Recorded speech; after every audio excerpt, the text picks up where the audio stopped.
sonra keçirik Allahın izni ilə ikinci hədisə. Şeyx buyurur ki, Əl-Hədisü-Thani, ikinci hədis. Bu hədis Ayşə radiyallahu anhadan gəlir. Ayşə radiyallahu anha deyir ki, kənə Rasulullah sallallahu aleyhi və səlləm yəstəftihus-salətə bit-təkbir vəl-qiraətə bilhamdulillahi rabbil aləmin. Deyir, Peyğəmbər sallallahu aleyhi və səlləm namazı təkbirlə açardı, qiraəti də elhamdülillahi rabbil aləminlə, yəni Fatihə surəsi ilə. Və kənə izə rəkəə ləm yuşxis rəsəhu və ləm yusavvibhu. Rükü eləyəndə də nə başını dik saxlamazdı çox, nə də çox bükməzdi. Və ləkin beynə zəlik. Lakin bu ikisinin arasında. Bu ikisinin arasında. Yəni düppədüz. Beli ilə düppədüz.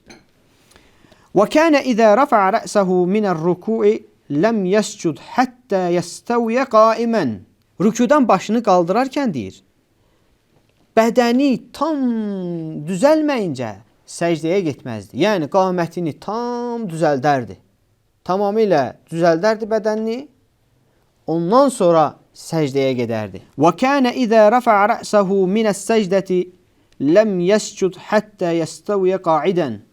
Və həmçinin deyir, səcdədən başını qaldıranda tam oturmamış, yenidən ikinci səcdəyə getməzdi. Tam oturardı yerində, ondan sonra yenidən səcdəyə gedərdi. Və kənə yəqulu fi kulli rəkəteyni təhiyyə.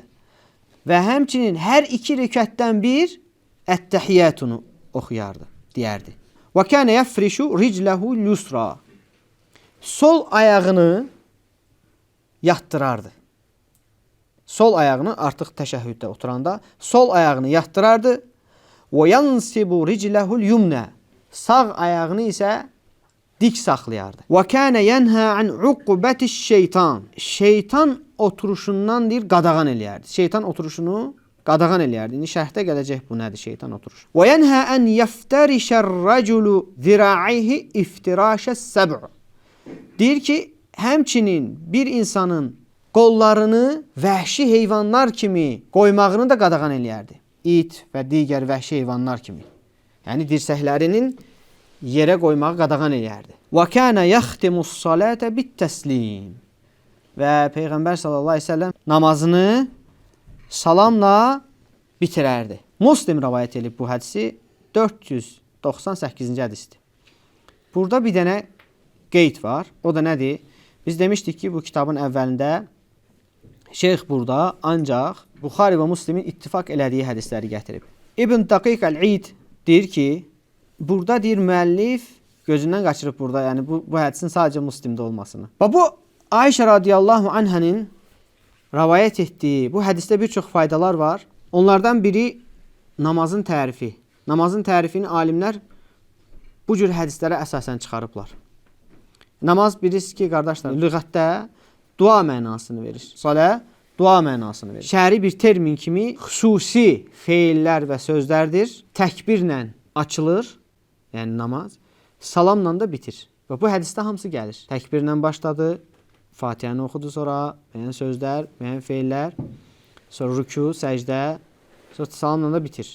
Ayşə radiyallahu anha deyir ki, təkbirlə deyir başlayır namaza, yəni təkbiratul ihram. İhram təkbiri. Təkbiratul ihram da nədir? Rukundur. Namazın rukunları var, vacibləri var, müstəhəbləri var. Düzdür qardaşlar? Təkbiratul ihram rukundur. Yəni mütləq yerinə yetirilməlidir. Nə unudaraq, nə cahillikdən, nə də xəta ilə bağışlanılmır. Onu mütləq yerinə gətirmək lazımdır. Əgər məsəl üçün belə deyək ki, insan təkbiratul ihramı gətirmədən namaza başlayıb, 4-cü rükətin sonunda yadına düşür ki, mən təkbiratul ihram gətirməmişəm. O qıldığı 4 rükət getdi. Təzədən durmalıdır ayağa və təkbiratul ihram gətirməlidir. Nə səhvlə, nə qəsdlə, nə cahillikdən bu bağışlanmır. Yəni keçirilmir. Təkbirlər, namazda olan təkbiratul ihramdan başqa digər təkbirlər hamısı nədir? Vacibdir. Namazda vaciblərin hökmü odur ki, əgər insan onu qəsdən tərk eləyərsə, namaz pozulur. Amma unudaraq, səhvən, xəta ilə tərk eləyərsə, səhv səcdəsi onu əvəz eləyir. Amma təkbiratul ihram belədir? Xeyr. Əgər təkbiratul ihramı hər hansı bir formada insan tərk eləyibsə, onun namazı səhih deyil. Mütləq həmən namazı nə etməlidir?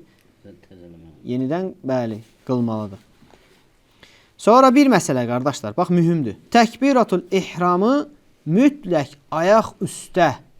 Yəni bacarandan gedir şübhəsiz ki, əgər sən namazı ayaq üstə qılırsansa, ayaq üstə gətirməlisən. Tamamlamalısan. Bax, başlamalısan, yox. Təkbiratul ihrama qiyamda başlayıb, tamamlayıb, sonra rüküyə getməlisən. Məsəl üçün, ola bilər ki, insan namaza gecikib. Namaza gecikib və görür ki, imam artıq rüküdadır. Qorxur ki, imam rüküdan qalxar, bu həmən rükətə çatmaz. Tez neynir? Yarı yolda gətirir. Rüküyə gedə-gedə təkbiratul ihram gətirir. Olmaz. Gəldin, çatdın, imam rüküdadır. Təkbiratul ihramı gətirdin, sonra bir dənə təkbir gətirirsən, gedirsən rüküyə. Amma mütləq təkbiratul ihramı ayaq üstə gətirməlisən. Gedə-gedə olmaz. Təkbiratul ihramı gətdin, amma Fatihəni oxumaq yadından çıxdı, dərhal rüküyə geçdin. Sonra yadlaşdı ki, Fatihə oxumasan, Fatihə rükün daxı. Onu namazdan çıxmadan artıq neyəsən, bir rükət əlavə qılaraq, Fatihə ilə bir rükət əlavə qırıb, səhv səcdəyirsən, buna əvəz eləyir. Və digər rükünlər də elə. Rükü, səcdə, bunlar rükün daxı. Amma namaza təkbiratul ihramla girəndən sonraki rükünlərdir. Bu elə bir ki, hələ heç sən girməmişdən etməli olduğun, yəni girmək üçün etmək olduğun rükündür. Ona görə bunu etməmisənsə, artıq ondan sonra nə qədər rükünü gətirirsən, gətir. Onlar hamısı keçərsizdir. Ona görədir ki, namazın ən mühüm rüknudur.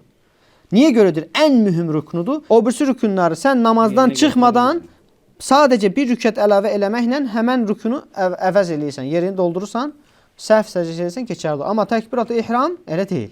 Hətta tamı-tamına 4 rükəti qıldın, qurtardın, salam da verdin, bir dənə əskiyin yoxdur. Sadəcə əskiyin nədir? Təkbiratul ihramı gətirməyi unutmusan, namaz tamamilə batildir. Əvvəldən axırına kimi. Təzdən başlamalısan. Rükünü gətirməlisən, təkbiratul ihram gətirib, təzdən namazı tamamlamalısan və sonunda da heç bir səhv səcdəsi və s. eləmirsən.